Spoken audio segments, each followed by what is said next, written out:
Okay, welcome to the next in our ongoing series of Midrash as the psychological backstory to the Bible. We are now holding right before the 10th and final plague, and there's a very strange and unusual verse, and I'll read it to you. It says, "This month shall mark for you the beginning of the months. It shall be the first of the months of the year for you." This is in Exodus 12, chapter 12, verse 2. So many questions here. We're interrupting the story. We're getting right to the crescendo of the final plague, the plague of the firstborn, and we're interrupted with this verse. And this verse is talking about that when you're counting the months, you should start with this month. Now, this month, meaning the month of Passover, in Hebrew called Nisan. So why are we interrupting the story, and why is it so important that you have to tell us this information at this moment? So I've mentioned many times that this podcast is based on ancient rabbinic texts that go all the way back from the revelation at Mount Sinai. One of them is the Midrash, which I'm going to mention, and another one is the Talmud.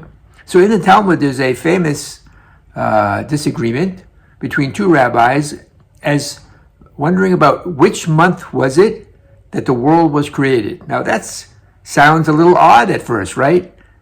This is not a small event. We don't even know which month it was that the world was created. So one possibility is the month in which we celebrate the high holidays, and that would in Hebrew call it Tishrei. And this month, as I mentioned, the holiday of Passover, which is called Nisan. So, okay, now we're going to add that question to the list. How come we don't know when the world was created? How come there is this disagreement? The answer, believe it or not, is found in a parable in the Midrash, I believe.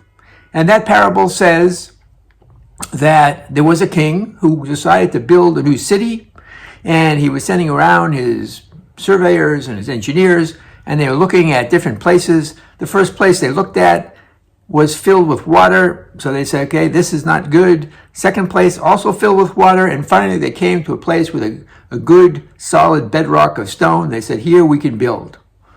What is the meaning of this parable? So the meaning is that the king is, of course, God. And God is trying to build the world. God is trying to start a relationship with mankind. God is trying to fulfill the whole reason for creation, which was that he would bestow goodness upon mankind, and in turn mankind would recognize God and live a higher consciousness through the precepts in the five books of Moses. That's what we're all about. So what happened? Well, there were what we have in the story of two times where there was water in a place they were surveying.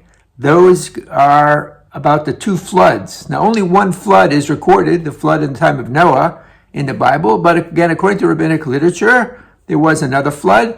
And this represents two opportunities that man was not able to achieve this relationship with God, because they were worshiping idols, and they didn't recognize God. They forgot, even though it was not that far from creation, they already forgot who created the world. And so God had to bring a flood, and keep starting again, hoping to again find a way to reach the purpose of the world. And in that parable, what does it mean when he found the bedrock? That is Abraham. Abraham was the one who discovered God. Abraham figured out that there must be one power that rules everything. And this was God. And once Abraham recognized God, God communicated with him. Abraham spread this message, and certainly to his children, to Isaac and Jacob and the sons of Jacob, the 12 tribes. And here we are, fast forward 34 generations, fast forward 2,248 years, according to rabbinic traditions. That's when we are about to, the Jewish people are about to leave Egypt. That 10th plague, they're going to get thrown out. They're going to go into the desert. Eventually, they're going to get the 5 books of Moses. They're going to get the 10 commandments. And eventually, they'll go to the promised land. So that is the new fulfillment of creation, because finally God has someone he can have a relationship with and have expectations of, to keep the precepts of the 5 books of Moses. Now, all our questions are answered.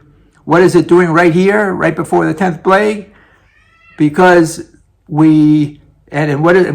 how come we didn't know how to count? What's the first month? Because the basic question here is, how do you define creation? Is it the physical creation, which happened, in the time of creation? Or is it the purpose of creation? Is it the ethical and spiritual fulfillment of creation, which is about to happen now?